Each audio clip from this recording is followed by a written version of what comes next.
은혜 가운데 사시는 한 주간 되셨습니까? 바쁘고 피곤하고 힘들 수도 있습니다. 사단은 영적인 것을 빼앗아가기 위하여 이 세상의 시스템을 너무나 바쁘고 분주하게 만들고 있습니다. 말씀 보기 너무 어려운 시대입니다. 가만히 묵상하며 하나님을 바라보기 어려운 시대입니다. 이 세대에 오직 복음으로 살겠다라는 결단과 더불어 영적 생활 중심으로 살아가게 되기를 주 예수 그리스도 이름으로 축원드립니다. 자, 오늘 고린도전서 13장을 끝을 내겠습니다. 오늘은 8절부터 13절까지 볼 것인데요. 사랑은 영원하다라는 부분에 대한 이 바울의 고백이 기록되어 있습니다. 아주 참 중요한 어떤 부분들이 있으니까 이 각종 은사들의 한계가 있다는 그런 앞에의 메시지와 대조되는 메시지라고 생각하시고요. 이 부분을 한번 나눠보도록 하겠습니다. 자, 제가 먼저 8절을 보도록 하겠습니다. 사랑은 언제까지나 떨어지지 아니하되 예언도 패하고 방언도 그치고 지식도 패하리라. 사랑은 영원한 것입니다. 시간이 지날지라도 사랑은 실패하지도 파멸당하지도 또 사라지지도 떨어지지도 않습니다. 그러므로 상황과 환경에 따라 변하는 사랑은 더 이상 사랑이 아닙니다. 이 불변의 사랑은 사실은 인간에게 있는 사랑이 아니라 하나님에게 있는 사랑입니다. 하나님께만 적용될 수 있거든요. 그러니까 하나님의 사랑은 시간과 또 상황과 모든 것과 상관없이 영원한 것입니다. 영원하시고 신실하신 하나님만이 변함없는 사랑을 지속할 수 있습니다. 또한 그 사랑의 수명은 결코 이 세상에 그치지 않고 영원까지 계속됩니다. 그래서 지금 나중에 결론적으로 우리가 믿음, 소망, 사랑 이 세 가지는 항상 있겠지만 그 중에 제일은 사랑이라고 표현할 수 있겠죠. 자, 그런데 여기 보면 뒤에 예언도 패하고 방언도 그치고 지식도 패하리라. 이런 은사들은 결국 뭡니까? 패하여집니다. 예언, 방언, 지식 등. 이런 종말론적인 완성의 시간에 그 효력을 상실할 수 있다는 거죠. 그러나 사랑은 그 이후에도 언제까지든지 떨어지지 않고 영원히 존속되고 있다는 것을 분명히 말씀하고 있습니다. 우리는 부분적으로 알고 부분적으로 예언하니 온전한 것이 올 때에는 부분적으로 하던 것이 패하리라. 자, 우리가 부분적으로 예언한다는 것은요, 모든 은사가 성령으로부터 얻어진다고 할지라도 그것 자체로는 불완전할 수밖에 없다. 이런 의미는 아닙니다. 단지 완전한 지식과 완전한 예언이 분명히 존재합니다. 하지만 인간이 한계잖아요. 또 역사 자체가 한계입니다. 그렇기 때문에 하나님께서 인간에게는 그 모든 것들이 예언이나 모든 것들이 부분적인 거지 전체 하나님처럼 처음부터 끝을 다 알고 이 예언이나 이 모든 것을 진행하지는 않는다는 것입니다. 그래서 일부만 드러난다는 거죠. 그래서 절대 하나님의 그 역사가 불완전하다 이런 것은 아닌 겁니다. 자, 그래서 종말의 전체 모습이 가려져 있음을 뜻한다고 보시면 됩니다.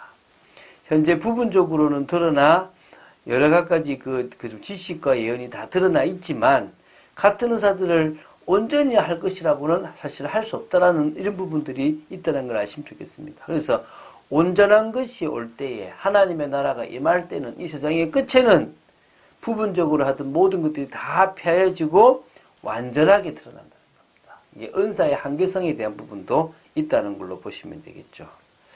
자, 그러면서 예를 듭니다. 내가 어렸을 때에는 말하는 것이 어린아이와 같고 깨닫는 것이 어린아이와 같고 생각하는 것이 어린아이와 같다가 장성한 사람이 되어서는 어린아이의 일을 버렸노라. 우리가 지금은 거울로 보는 것 같이 희미하나 그때에는 얼굴과 얼굴을 대하여 볼 것이요 지금은 내가 부분적으로 하나 그때에는 주께서 나를 아신 것 같이 내가 온전히 알리라. 그러니까 우리가 지금 한계를 가지고 있는 인간의 모습으로서는 또 부분적인 걸 볼 수밖에 없는 그런 인간의 모습 속에서는요 사실 다 이해하지 못합니다. 그래서 어렸을 때를 표현합니다. 신앙이 어릴 때 같지요. 어렸을 때는 어린아이와 같고 깨닫는 것도 어린아이 같고 말하는 것도 그렇고 생각하는 것이나 다 어린아이지만 장성한 사람이 되어서는 어린아이를 버린다고 그랬습니다. 그래서 이 11절 12절은요. 이 사랑의 탁월성에 대한 이 그런 부분들을 이렇게 그래서 드러내기 위한 건데요. 이 11절에서는요. 어린아이 때와 장성한 사람이 되어서의 말과 지식, 생각의 차이를 언급하면서 정말 우리가 나중에 전체를 보게 되는 그 사랑 속에 있게 된다면 우리는 과거 어리석은 나만 생각하고 부족한 그런 어린아이와 같은 childish라 그랬죠. childlike 말고 순수한 말고 유치한 그런 수준 낮은 것을 버리게 된다는 것입니다. 그러면서 지금은요 거울로 보는 같이 희미하나 지금 말로는 이해가 안 돼요. 지금 거울 얼마나 뚜렷합니까? 잘 보이잖아요. 그때 거울은 청동 거울입니다. 청동 거울이다 보니까요 희미하게 보이는 겁니다. 그러나 지금은요 지금 보는 거울은 뚜렷하죠. 그러나 천국에 가게 되고 끝나고 완전한 사랑 속에 있으면 얼굴과 얼굴을 대하여 보는 것처럼 완전하다는 것입니다. 부분적으로 알지만은 그때에는 주께서 나를 아신 것 같이 내가 온전히 주님도 알고 다 안다는 것입니다. 그래서 불완전한 매체를 통해서 사물을 보는 것과 직접 사물을 보는 것 차이가 바로 진정한 사랑 속에 들어간 나중에 다시 말하면 완전해졌을 때의 모습인 겁니다. 그런즉 믿음, 소망, 사랑 이 세 가지는 항상 있을 것인데 그 중에 제일은 사랑이라. 이 사랑의 찬가라고 이 고린도전서 13장을 이야기합니다. 그 사랑의 찬가 중에서 최종적인 결론을 내리고 있는 게 이 13절입니다. 사랑은 영원하다. 사랑은 뭐요? 우월적이다. 라고 하는 것을 분명히 선언하고 있습니다. 데살로니가 전서에서도요, 믿음의 역사, 사랑의 수고, 소망의 인내, 믿음, 소망, 사랑이 나오지만요, 지금 여기처럼요, 믿음, 소망, 사랑 세 가지를 다 항상 있다. 변하지 않고, 영원토록 있을 것이다. 그러나 그 중에 제일은 뭐라고요? 사랑이다라고 말한 부분. 이렇게 명확하게 말한 건 여기밖에 없다고 보시면 됩니다. 자, 이게 무슨 말이냐 그러면요, 이 가장 우월적인 것이 사랑입니다. 영원토록 존재한 것이 이 세 가지가 다 항상 존재하겠지만요. 믿음과 소망은 우리 인간의 측면에서 하나님을 바라보았을 때 가지고 또 하나님 주신 것을 믿게 되고 바라게 되는 것입니다. 그러나 사랑은 하나님의 것입니다. 하나님은 사랑이시기 때문입니다. 그 사랑 속에 우리가 하나님처럼 완전한 사랑으로 가게 될 거라는 것입니다. 그래서 그 중에 제일은 가장 우월한 것은 뭐란 말입니까? 가장 위대한 것은 뭐라고요? 사랑이라는 것입니다. 사랑만이 그리스도인들로 하여금 하나님을 닮게 합니다. 완전히 하나님 우리가 영화롭게 되는 그 단계까지 가게 되는 거죠. 사랑이 단순히 시간적으로 오래 지속되기 때문에 제일인 것이 아닙니다. 그것은 하나님의 본질적 속성이기 때문이고 더 나아가 그것만이 우리로 하여금 하나님을 닮게 하기 때문이라고 보시면 됩니다.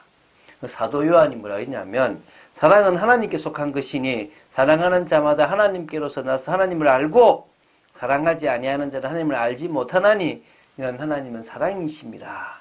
요한일서 4장 7절 8절에 말하고 있고요. 또 요한일서 4장 12절에도 어느 때나 하나님을 본 사람이 없으되 만일 우리가 서로 사랑하면 하나님이 우리 안에 거하시고 그의 사랑이 우리 안에 온전히 이루어진다라고 이렇게 증가하고 있습니다. 그래서 믿음과 소망에 비해 독보적인 이유가 하나님은 사랑이기 때문입니다. 믿습니까? 한 주간 동안 우리는 부활 신앙에 대한 얘기를 했습니다. 우리는 부활 신앙을 가지고 있습니다. 누가 뭐래도 우리는 그리스도와 연합된 존재입니다. 믿습니까? 우리는 그리스도와 하나 되었습니다. 그리스도의 죽음이 우리의 죽음이고 그리스도의 부활이 우리의 부활이 될 것입니다. 그리고 우리는 부활하신 예수님 우리 인생의 주인으로서 주인 되신 그분을 따라가면 참 평안, 참 자유, 안전함이 옵니다. 우리는 소망 있는 인생, 모든 환경, 모든 문제를 뛰어넘을 수 있는 소망 있는 인생이 되어집니다. 그리고 우리는 부활의 증인입니다. 믿습니까? 우리는 누가 뭐래도 부활만을 증거합니다. 부활하신 주님이 우리 안에 계시고 지금도 역사하고 계십니다. 오늘 그 주님을 우리는 증거하는 인생입니다. 그래서요, 무너진 세계 속에서 교회를 바꿔야 됩니다. 우리가 세상에 살고 있지만 세상의 것을 버려야 됩니다. 세상의 영향 속에 있으면 안 됩니다. 나이가 들지만 어린아이와 같이 깨끗하고 순수한 믿음을 가져야 됩니다. 우리는 이 세상에 살고 있지만 하늘 배경, 하늘 축복을 누리고 살아가야 될 줄로 믿습니다. 하나님은 그런 이 세상 속에 살고 있지만 다른 인생을 살아가는 그런 믿음의 사람 되기를 간절히 소원하십니다.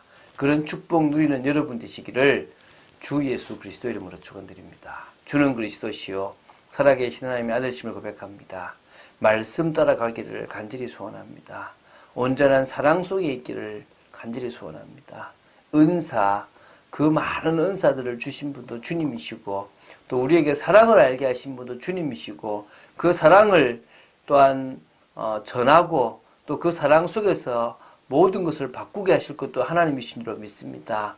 은혜 속에 있게 하시고 내일 주일에 메시지 예배를 준비하며 오늘 깨어 있는 저희들 되게 하여 주시옵소서. 주 예수 그리스도 이름으로 기도드립니다. 아멘.